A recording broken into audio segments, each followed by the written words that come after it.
Militan Hamas akhirnya mau membebaskan 3 sandera Israel setelah sempat menangguhkannya.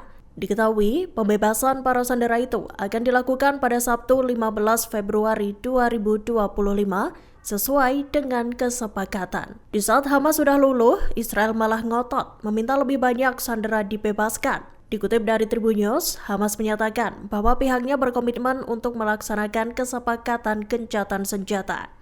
Pihaknya juga menekankan akan terus membebaskan para sandera sesuai dengan jadwal yang telah disepakati sebelumnya.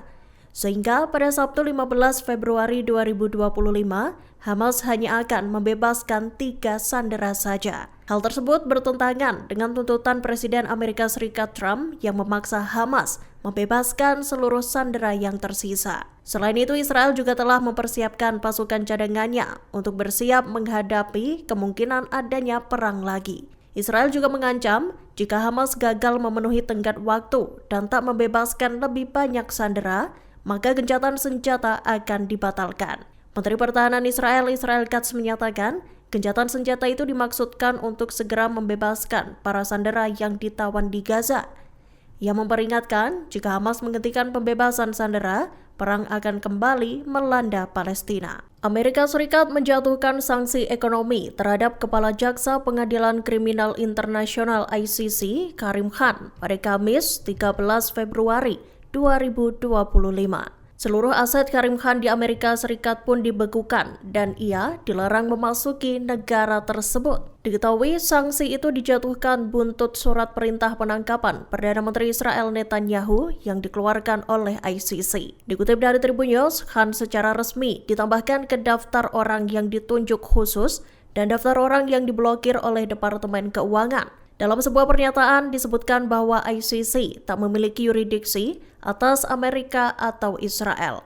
Pasalnya, kedua negara itu tak termasuk statuta Roma atau anggota ICC. Pengumuman yang disampaikan pada Kamis 13 Februari 2025 itu menyusul perintah eksekutif yang ditandatangani oleh Presiden Amerika Serikat Donald Trump. Sejak menjabat, Trump menuding ICC melakukan tindakan tidak sah dan tak berdasar yang menargetkan Amerika dan Israel. Pimpinan Houthi dikabarkan telah memerintahkan angkatan bersenjata Yaman untuk bersiap dalam mengantisipasi agresi Amerika.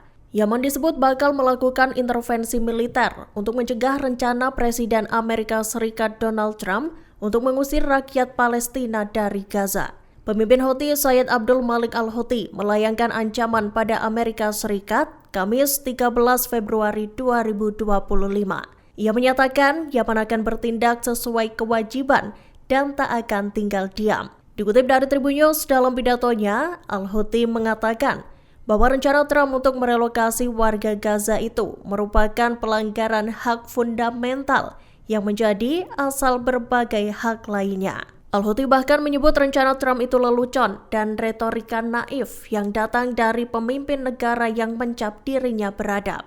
Ia lantas menegaskan bahwa wacana Trump itu menunjukkan desakannya pada skema kriminal yang mengabaikan keadilan. Lebih lanjut, Al-Houthi menyatakan Amerika telah mengingkari semua perjanjian. Amerika Serikat juga disebut secara aktif berupaya menuju penghancuran total perjuangan Palestina. Israel masih terus melakukan serangkaian serangan di kota Tulkarem tepi barat.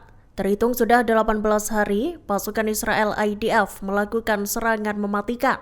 IDF terus-menerus menggusur warga sipil, menghancurkan infrastruktur, dan menangkap sejumlah orang. Dikutip dari Tribun News pada Kamis 13 Februari 2025, bulldozer Israel dikabarkan menghancurkan rumah-rumah di kamp pengungsi Nur Syams Tulkarem. Pasukan pendudukan juga mengepung wilayah timur kota, khususnya Jalan Al-Mukhata'a dan persimpangan Abu Safia. IDF dilaporkan merebut bangunan perumahan dan mengubahnya menjadi pos-pos militer. Seiring dengan itu, disebutkan bahwa 10.500 orang telah mengungsi sejak IDF menyerang Nur Syams. Kamp tersebut juga menjadi saksi penangkapan besar-besaran yang dilakukan oleh IDF. Setidaknya lebih dari 120 penculikan dilakukan IDF terhadap penghuni kamp. Sebanyak 585 rumah dan infrastruktur sipil hancur lebur.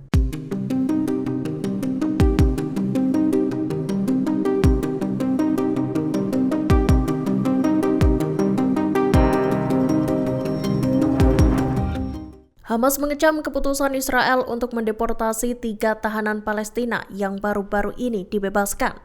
Kecaman yang digaungkan pada Rabu 12 Februari 2025 itu menyatakan bahwa deportasi tersebut melibatkan anggota keluarga para tahanan. Hamas pun menyebut tindakan itu sebagai hal yang biadab dan tidak adil.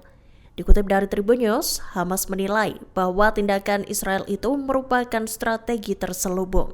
Militan Palestina itu menduga Israel bertujuan menghapus Yerusalem dari penduduk aslinya.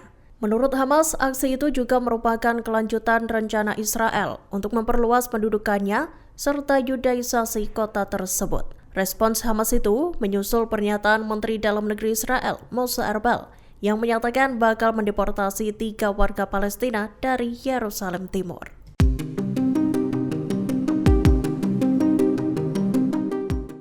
Aksi protes terjadi di luar Bandara Internasional Rafiq Hariri pada Kamis 13 Februari 2025.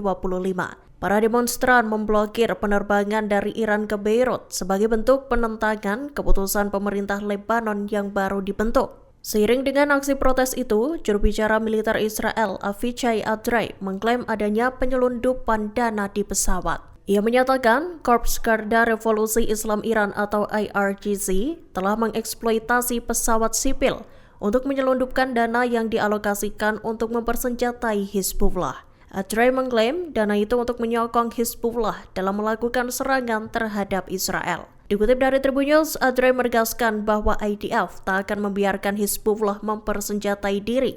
Pihaknya juga akan melakukan segala cara untuk menegakkan penerapan kesepakatan gencatan senjata. Sebagai informasi, selama setahun terakhir, otoritas Israel berulang kali mengklaim adanya dugaan kendali Hizbullah terhadap satu-satunya lapangan terbang sipil di Lebanon.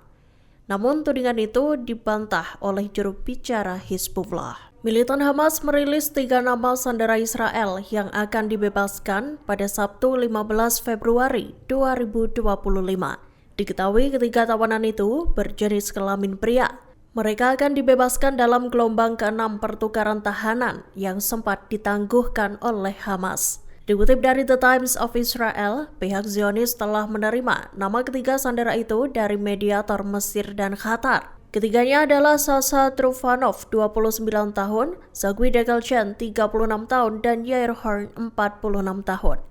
Kantor Perdana Menteri Israel menyatakan daftar tersebut dapat diterima. Keluarga para sandera pun telah menyetujui pembebasan nama-nama tersebut.